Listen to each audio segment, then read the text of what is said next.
Hi guys, it's Katerina speaking. These are my new blue light glasses. They really help because I spend a lot of time on my laptop, obviously. Anyway, I want to jump straight into the video and talk about what it takes to actually change your life. And I'm not going to give you, so even the term change your life is not very easy to visualize. You can't visualize changing your life. What does this mean to you on a day-to-day level, okay? I don't want to give you generic things you can't actually use. So you are in a certain algorithm, let's say, or you are almost trapped in your daily habits, your daily moods, your daily ways of doing things and thinking, and also your job, your relationships. You're almost in this vicious cycle where some days seem a little different, but most of your days are the same, okay? Think about it. You wake up in the same way, you eat breakfast, you shower in the same way, right? You kind of wear similar clothes, you go to the gym, you yada, yada, yada. I'm just going to open my door for my cat because the other cat is chasing her. Right? So most days look the same. And so let me give you an example of what I mean. So horrible example, gruesome picture, but let's take a family or parents who are abusive to their kids, okay? And let's just say they are verbally abusive to them, okay? Physically and verbally, the worst case scenario. These parents won't want their kids to be exposed to any other kids at the playground, and they won't want them to be exposed to any of the other kids' parents, right?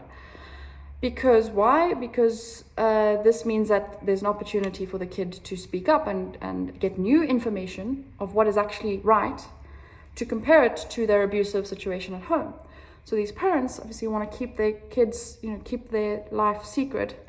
And so these kids are not exposed to anything new, so they don't know any better, right? Until they do, until then the teacher realizes what's happening. And this is when a new stimulus, a new input changes now. It now changes the algorithm or the vicious cycle, okay?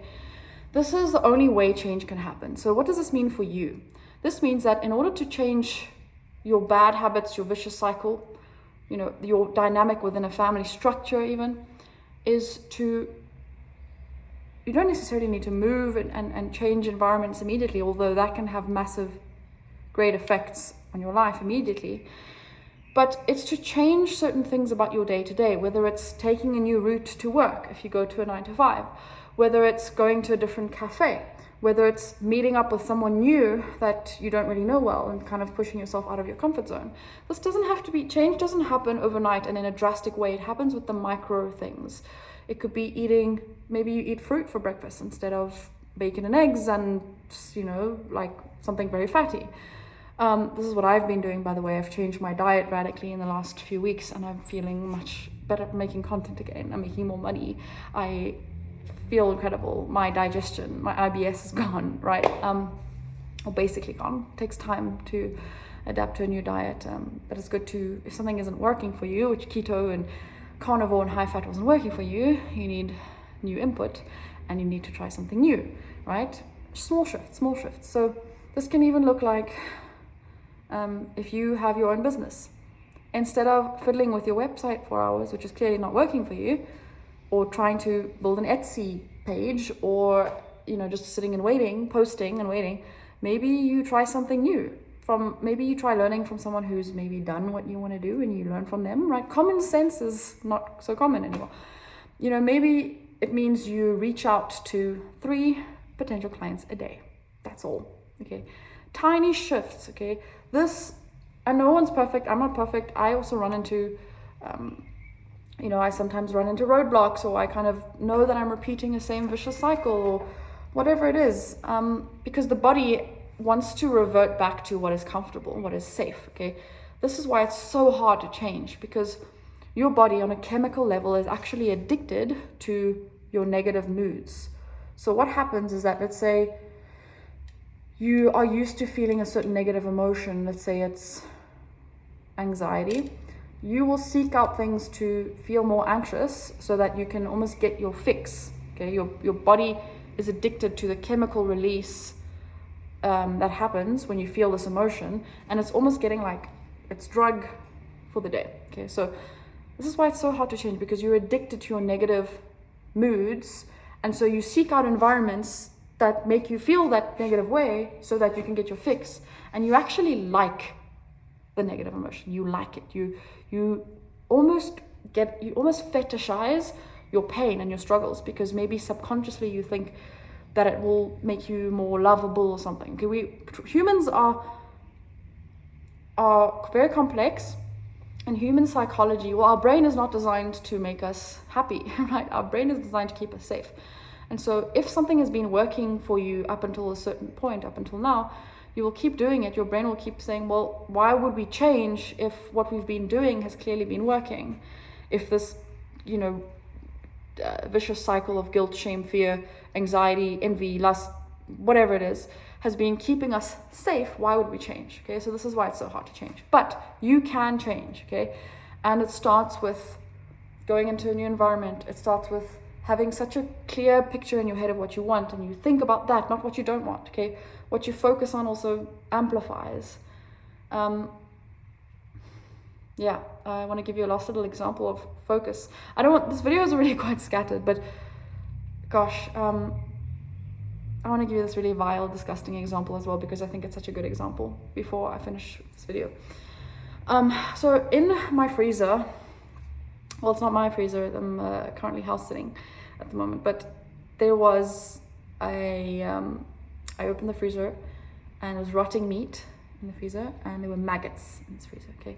And it was absolutely disgusting. So I open the door, and I just see these maggots pouring out, and I feel like I'm literally in the pits of hell, because it's disgusting, these maggots, okay? And I hadn't eaten lunch yet, and I'm now about to make lunch, and I just have no appetite anymore because I've seen these maggots. So obviously this is like a primal instinct to not eat anything when you've just seen something that implies something is rotting. Okay, so we also are programmed by these prehistoric, ways of thinking, and so I just could not eat. But I had to, and I was hungry, so I had to try and shift my focus to the delicious, nutritious. I was eating dates and a banana, and I was I had to try and shift my focus to how juicy and nutritious my food was, and I had to do this for a long time, but it eventually worked, and I ate.